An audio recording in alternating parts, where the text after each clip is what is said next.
Bismillahirrahmanirrahim. Assalamualaikum warahmatullahi wabarakatuh. Selamat malam pada teman-teman semua yang saya hormati. Bila syukur kita panjatkan kepada pada kesempatan malam ini kita bisa melakukan presentasi dari mata kuliah Teknik Lebih dan Negosiasi. Pada kesempatan ini, kelompok kami dari kelompok 5 akan membahas sebuah kasus dalam industri minyak dan gas bumi, kasus alih kelola makam.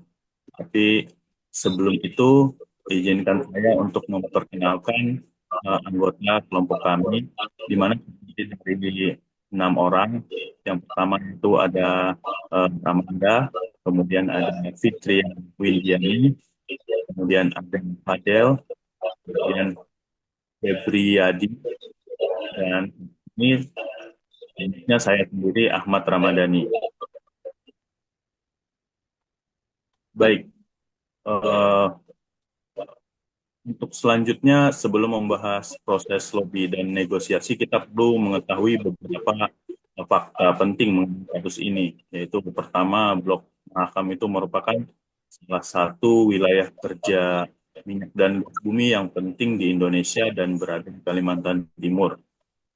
Kemudian Blok Mahakam memiliki sejarah yang panjang, selama sekitar 50 tahun pengelolaannya dilakukan oleh Total dan INP Indonesia dan Inpex. Kemudian terjadi perubahan besar pada 1 Januari 2018 ketika pengelolaan Blok Mahakam secara resmi beralih kepada Pertamina melalui Pertamina Hulu Mahakam. Dan proses alih kelola tersebut bukan sekedar penggantian operator, di dalamnya terdapat berbagai kepentingan yang harus dipertimbangkan, seperti kepentingan pemerintah dan menjaga penerimaan negara dan ketahanan energi. Jadi itu adalah latar belakang mengapa kasus ini sangat penting untuk dibahas dalam presentasi teknik lobby dan negosiasi. Untuk slide selanjutnya akan kami paparkan kepada Kak Fitria. Silakan Kak Fitria. Baik, terima kasih Kak. Selanjutnya saya akan lanjutkan. Di sini ada beberapa aktor yang terlibat dalam negosiasi, di mana ada PT Pertamina, ada Pertamina yang menjadi operator utama, kemudian juga ada Total INP yang memiliki kepentingan untuk mempertahankan posisi operator, dan juga Inpex yang menjaga investasi, kemudian pemerintah yang memiliki kepentingan untuk menjaga kedaulatan negeri, dan juga SKK Migas untuk menjaga stabilitas energi, kemudian juga Pemda Kaltim yang memiliki kepentingan participating interest sebesar 10%, kemudian juga DPR RI yang memiliki kepentingan sebagai pengawasan kebijakan. Next, Kak.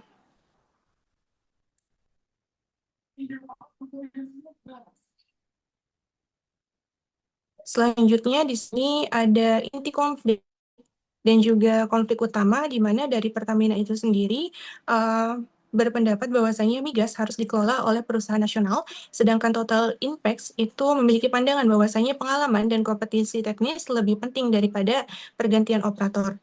Dan ada beberapa 4 poin utama yang menjadi konflik adalah kedaulatan energi, kemudian juga keberlanjutan produksi, kemudian investasi asing, dan juga kepentingan daerah. Untuk pembahasan selanjutnya akan dilanjutkan oleh rekan saya.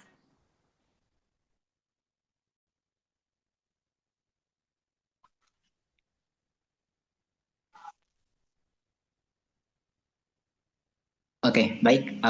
Terima kasih Kak Fitria.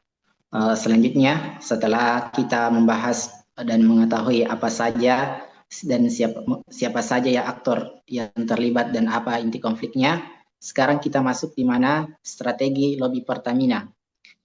Rekan-rekan yang saya hormati, mari kita bedah dulu bagaimana strategi lobby dari Pertamina dalam proses ini. Pertamina tidak hanya datang membawa data, tetapi memadukan kekuatan kapasitas dan tidak kekuatan kapasitas teknis dengan narasi kebangsaan. Ada 3 pendekatan utama. Yang pertama, lobby rasional, di mana ini menunjukkan kesiapan teknis dan rasional secara finansial dan untuk membuktikan bahwa anak bangsa sanggup mengelola blok migas dan skala besar. Yang kedua ada lobby nasionalisme ekonomi, di mana Pertamina menyuarakan isu kedaulatan energi bahwa sudah saatnya kekayaan alam strategis Indonesia dikelola kembali oleh BUMN sendiri. Yang ketiga ada lobby institusional, di mana lobby ini memanfaatkan kedekatannya sebagai BUMN dengan regulator dan pemerintah untuk menyelaraskan visi jangka panjang. Selanjutnya di slide ke-6, di mana slide ini membahas tentang strategi lobby total dan Impex. Bagaimana dengan kubu pimpinan asing yaitu Total dan Impex? Mereka pun tinggal diam menerapkan 3 langkah lobby. Yang pertama, lobby kompetensi, di mana lobby ini mereka menekankan rekam jejak panjang dan pengalaman operasional sejak tahun 1974. Yang kedua, lobby investasi. Mereka meningkatkan risiko terhadap kepercayaan investor asing jika pergantian operator dilakukan secara mendadak.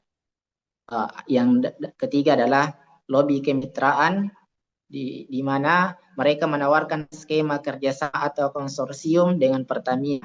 Namun tantangan terbesar Total dan Impex adalah narasi mereka bahwa kurang sejalan dengan arah kebijakan pemerintah saat ini. Saat itu yang sedang gencar mengusung kedaulatan energi. Baik, itu penjelasan di slide ke-6 dan selanjutnya kita ke slide ke-7. Baik, dan di slide ini kita akan membahas bagaimana siapa pemenang lobby. Di sini hasil akhirnya Pertamina keluar sebagai pemenang lobby dan berhasil mengambil alih operasi Blok Mahakam. Mengapa Pertamina bisa menang? Karena pertama, adanya dukungan penuh dari agenda nasional. Yang kedua, posisi kuat sebagai badan usaha milik negara. Ketiga, kesiapan teknis yang teruji serta dukungan politik yang sangat solid. Pelajaran penting yang dapat kita ambil dari babak lobby ini adalah dalam sektor yang bernilai strategis nasional, argumentasi teknis saja tidak cukup. Lobby akan sangat efektif jika didukung oleh narasi politik dan kepentingan publik yang kuat. Selanjutnya, bagaimana proses negosiasi berlanjut setelah lobby ini sukses? Materi selanjutnya akan dijelaskan oleh teman kita, Mas Febriadi. Kepada Mas Febriadi, kami silakan. Baik, terima kasih. Selanjutnya untuk tahapan-tahapan negosiasi dari beberapa operator, yang pertama adalah persiapan, di mana persiapan ini adalah evaluasi dari operator dan penyusunan strategi. Kemudian ada proses pembukaan, di mana masing-masing pihak menyampaikan posisi tawar-menawar untuk dilakukannya akuisisi dari blok migas ini.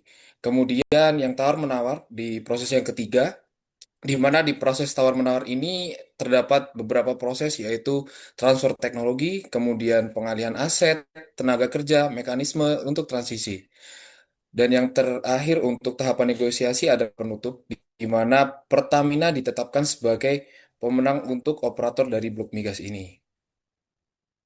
Untuk berikutnya, terkait analisis dari gaya negosiasi, dari gaya negosiasi dilakukan, dominan yang dilakukan adalah dominan kooperatif, di mana karakteristik yang digunakan adalah berkomunikasi berkelanjutan, kemudian saling berbagi informasi, dan fokus pada solusi bersama.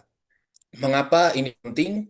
Karena produksi migas ini tidak boleh berhenti meskipun operator berganti, karena kebutuhan migas adalah kebutuhan objek vital untuk suatu negara. Untuk slide selanjutnya akan dijelaskan dari rekan kami, yaitu Kak Rama. Bisa dilanjutkan.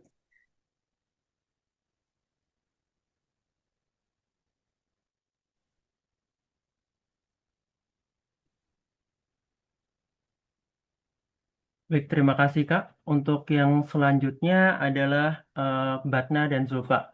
Untuk Batna, Pertamina mengelola secara mandiri, Total Impact mengalihkan investasi, dan pemerintah menunjuk operator baru.